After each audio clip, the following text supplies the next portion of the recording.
দেশনেত্রী বেগম খালেদা জিয়ার অবিরাম সংগ্রাম চলেছে এই ফ্যাসিস্ট শেখ হাসিনার বিরুদ্ধে। নিজের জীবনের বিনিময়ে গণতন্ত্রের জন্য লড়ে গেছেন উনি। জেলখানায় থেকেছে 6 বছরের অধিক কাল সময়, কিন্তু আপোষ করেন নাই। শুধু গণতন্ত্র এবং জনগণের মালিকানার আন্দোলন, সেই আন্দোলন শেষ হয়নি। আজকে আমরা আবার কিন্তু সেই বহুদলীয় গণতন্ত্র, জনগণের মালিকানা ফিরিয়ে দেওয়ার কথা আবার বলতে হচ্ছে। যে কারণে শেখ হাসিনাকে বিদায় করা হয়েছে, ফ্যাসিস্টকে বিদায় করা হয়েছে, সেটা শুধুমাত্র বাংলাদেশের মালিকানা জনগণের কাছে ফিরিয়ে দেওয়ার জন্য। এই দেশের মালিক যারা, তারাই সিদ্ধান্ত দেবে বাংলাদেশ কিভাবে পরিচালিত হবে, এবং তার একমাত্র উপায় হচ্ছে বাংলাদেশের জনগণের মালিকের ভোটে নির্বাচিত প্রতিনিধিত্বশীল নির্বাচিত সংসদ এবং সরকারের মাধ্যমে এটা করতে হবে। এর ব্যতিক্রম কিছু করার কোনো সুযোগ নাই, কোনো সুযোগ নাই। বাংলাদেশের মানুষের মালিকানা ফিরিয়ে দেওয়া ছাড়া গণতন্ত্রের অগ্রগতির কোনো সুযোগ নাই। গণতন্ত্রের শুরু ওখান থেকে, অগ্রগতি সেখান থেকে, গণতন্ত্রের পথ সেখান থেকে, এবং সেটা একমাত্র নির্বাচন ব্যতীত আর কোনো পথ নাই।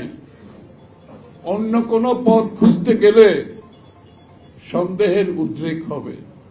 অবশ্যই সংস্কারের ব্যাপারে বিএনপির আগে কেউ প্রস্তাব দেয় নাই। 7 বছর আগে দেশনেত্রী বেগম খালেদা জিয়া ভিশন 2030 মাধ্যমে সংস্কারের প্রস্তাব দিয়েছেন। সুতরাং সমস্যাটা কোথায়? সমস্যাটা কোথায়? এটার একমাত্র ম্যান্ডেট দেওয়ার মালিক হচ্ছে বাংলাদেশের জনগণ। বিএনপির 31 দফা কিংবা যুগপৎ আন্দোলনের আমাদের 31 দফা, বাংলাদেশের কিন্তু জনগণের ম্যান্ডেট নিয়ে আসতে হবে। আমরা যদি মনে করি আমাদের 31 দফা, এর উপর আর দুনিয়াতে কিছু নাই, সেটাও সঠিক হবে না। আমরা 31 দফা নিয়ে জনগণের কাছে যাব আগামী নির্বাচনে, এবং জনগণের ম্যান্ডেট নিয়ে সংসদে সেটা পাস করতে হবে। আর কোন দল, আর কোন গোষ্ঠী যদি মনে করে তাদের কোনো দাবি আছে, তাদের কোনো সংস্কারের প্রস্তাব আছে, তাদের কোনো পরিবর্তনের প্রস্তাব আছে, তাদেরকেও জনগণের কাছে যেতে হবে, জনগণের ম্যান্ডেট নিতে হবে, ম্যান্ডেট নিয়ে সংসদে আসতে হবে। সুতরাং জনগণ সিদ্ধান্ত নেবে, জনগণের কাছে যেতে হবে।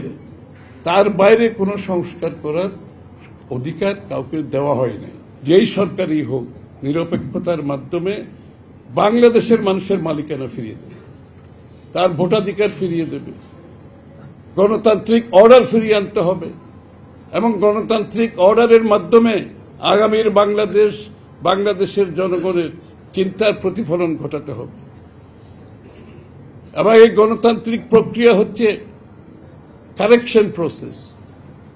যে ভুলগুলো হয়েছে বিগত দিনে, এটা গণতান্ত্রিক প্রক্রিয়ার মাধ্যমে এই কারেকশনটা করতে হবে, ফিল্টারেশনটা এর মাধ্যমে করতে হবে।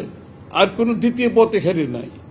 কেউ যদি দ্বিতীয় পথ বেছে নিতে চায়, জনগণকে বাইরে রেখে, কোনো গোষ্ঠী, ব্যক্তি, দল, সেটা বাংলাদেশের জনগণ গ্রহণ করবে না।